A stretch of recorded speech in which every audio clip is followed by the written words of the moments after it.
জি, আমি এখন দাঁড়িয়ে আছি রাজধানীর মহাপল্টনে। আপনারা জানেন যে গতকাল রাজধানীর কস্তুরী বাজার এলাকায় বিএনপির স্বেচ্ছাসেবক দলের ঢাকা মহানগর উত্তর শাখার সাবেক সাধারণ সম্পাদক আহ, আজিজুর রহমান ওরফে মুসাফিরকে গুলি করে হত্যা করেছে দুর্বৃত্তরা।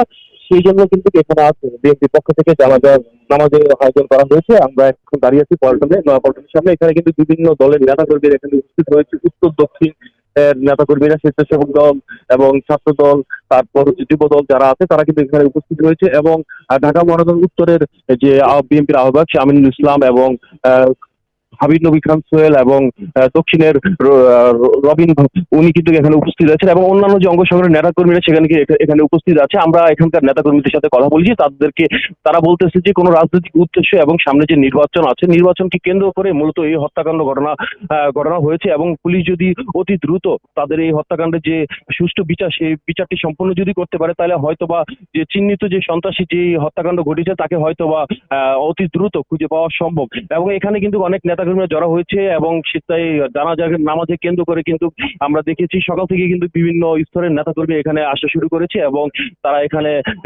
শোক জানানোর জন্য আসছে এবং নেতাকর্মীরা এখানে কিন্তু জানাজার জন্য অনুষ্ঠানের জন্য আসছে। কিছুক্ষণ আগেই নেতাকর্মী এখানে কথা বলেছেন ঢাকা উত্তরের আহ্বায়ক আমিনুল ইসলাম। এবং কিন্তু এই যে এখন আমি দাঁড়িয়ে আছি সেখানে কিন্তু এখন জানাজা অনুষ্ঠিত হবে। জানাজা 2টার দিকে অনুষ্ঠিত হওয়ার কথা থাকলেও এখনো কিন্তু জানাজার নামাজ অনুষ্ঠিত হয়নি। কিছুক্ষণের ভিতরে এখানকার জানাজার নামাজ অনুষ্ঠিত হবে, তারপর হয়তোবা তাকে ঢাকা ফার্মগেট অঞ্চলে নিয়ে যাবে, সেখানে তার আরেকটি জানাজা অনুষ্ঠিত হবে, তারপর তাকে তার